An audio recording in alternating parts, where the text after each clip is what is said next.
هغه زنانا چې هغه ټول عمر په سړی حرامي وي د هغې 15 قسمونه وو. ټولو نه اول کومه ښځه چې ستا پلار یو ځل په نکاح کی بیا یې طلاق کی یا ترې نه کونډه شي خو چې ستا پلار په نکاح کې راغلی وي دا تا ته ټول عمر حرامه ده. دویم قسم هغه ښځه چې ته ترې پیدای خلق ورته مور وایي، مور او د هغې لاندې نیاګانې که هغه د پلار د طرفه وي او که د مور د طرفه وي دا ټول حرامي دي. دا دویم قسم ده. دریم قسم لوڼه، د لوڼو لاندې نوسه که هغه د زوی لوڼه وي او که د لور لوڼه وي دا حرامي دي. څلورم نمبر خویندې، که هغه سکه خور وي که د موره خور وي او که د پلاره خور وي. پنځم نمبر تروریانې، که هغه د موره ترور وي که د پلاره ترور وي. شپږم نمبر پنځم نمبر تروریانې د پلار د طرفه، شپږم د نمبر تروریانې د مور د طرفه. اووم نمبر ورېرې، د ورور لوڼه او د ورېرو اولاد دا ټول حرام ده. اتم نمبر خورځې او د خورځو اولاد. نهم نمبر د تیمور پردې ښځوي خو چې تا ته تیر اودلی. د تیر اودلو د پاره شرط دا ده چې ستا عمر کم ماشوم چې تیروي د هغه به عمر 2 کاله یا د هغې نه کم وي. دویم شرط دا ده چې ښځې کې به پی وي. دریم شرط دا ده چې ماشوم ته پی خولې له ورغلی وي. نو او بل شرط پکې دا ده چې دا کومه ښځه وایي چې ما دې ماشوم له تی ورکړی دی چې د دې ښځې خبره ټول کور مني، اختلاف پکې نه وي. کله کله داسې وي یوه ښځه دعوه وکړي چې ما پلانی جنۍ له تی ورکړی دی، یا دعوه وکړي چې ما فلاني هلک له تی ورکړی دی، او په کورنۍ کې دننه مسله وي. دا ښځه دا دعوه صرف د هغې مسلې دپاره کوي، چا ته خپل لور ورکول نه غواړي او د چا لور خپل زوی ته کول نه غواړي.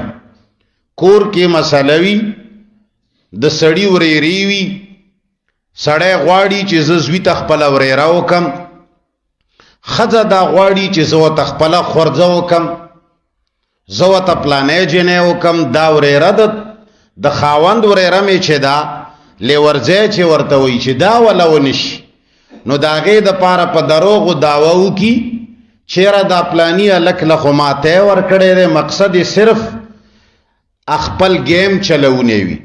نو که کور کې ورسره چا نه منله، اختلاف یې و چې نه دا تی خو موږ نه یو خبر، دا تا کم وخت کې ورکړی دی، دا څنګه اوس راووتو.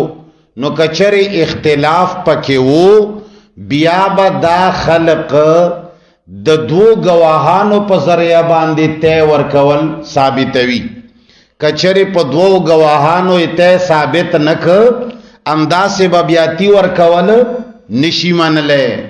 او که ټول کور ورسره منله چې هېڅ اختلاف نشته او جي دا ښځه پاکه ده او څه مسله زموږ کور کې نشته، دا به خامخا وي، بیا پکې څه مسله نشته. خو که چا نه منله بیا به 2 گواهانو نه بغیر نه ثابتي. او لسم نمبر د پیو خور، د کمې ښځې تی چې تا رودلی دی د هغې ښځې چې څومره لوڼه دي هغه ستا خویندې دي، او د هغې ښځې چې څومره زامن دي هغه ستا ورونه دي. 11 نمبر د ښځې مور خواښې چې ورته وایي. خواخ هم ټول عمر حرامي دي. خواخي دوه قسمه دي، یو نسبی خواخه ده، یو رضاعی خواخه ده. ستا د خزه هغه مور چې ستا خزه تی پیدا ده هغه هم تا ته حرامه ده، او ستا د خزه هغه مور چې ستا خزه تی نه پیرودلی دي رضاعی مور هغه هم ستا خواخه ده، هغه هم پتا حرامه ده. په خبره خو پوهیږئ ان شاء الله. 12 نمبر د خزی لور تا کما خزه کړی ده، مشره خزه دې وکړه، د هغې مخکې بل خاوند و یا کونډه وه، د هغې نه یې لوڼه شوي دي، نو د ښځې لور هله حرامه ده چې تا ښځې سره کوټې کې یوازېوالی کړی. که یوه ښځه دې وکړه کوټې ته یې لا دله نه ده رخصت کړې او هغې نه مخکې دې طلاق ورکړه، د هغې لور سره نکاح کولی شي. خو که یوه ښځه تا سره کوټې ته ننوته، اگر چې تا وله ګوتې نه دي وروړي، خو چې کوټې ته ننوته دروازه بند شوه، بس د دې ښځې لور نشي نکاح کولی. 14 نمبر د خپلو سکه زمنو ښځې چې هغې ته انګوریانې وایي. د خپلو ساکه زمنو ښځې یو هغه زوی دی چې تا ورته زوی ویلی دی، د هغه ښځه نه ده حرامه. 14 نمبر د دوو خویندو جمع کول په یو نکاح کې، د یو سړي په نکاح کې دا حرام دي. دا دوه خویندې که نسبی وي، یوې مور نه پیدا وي، او که دا دوه خویندې رضاعي وي، ته یې د یوې ښځې رودلی، نو دا دواړه په یو سړي نکاح کې نشي راتلی. او هر هغه ښځې چې د هغوی په منځ کې رشته د محرمیتي، لکه ما درته ویلي وو چې ترور او خورزه، همدارنګې ترور او ریره. او 15 نمبر چې دی هغه دا نن سبق کې ذکر کوي.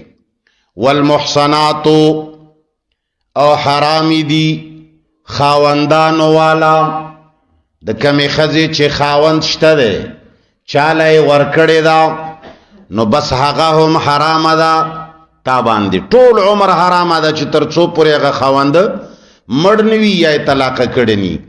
والمحصنات او حرام دی د خاوندانو والا من النساء ښځې الا ما مگر هغه وینځي جایزي دي ملکت ایمانکم چې مالکان شي خلاصونه ستاسو. مسلمانانو په یو ملک حمله وکړه او د هغوی نه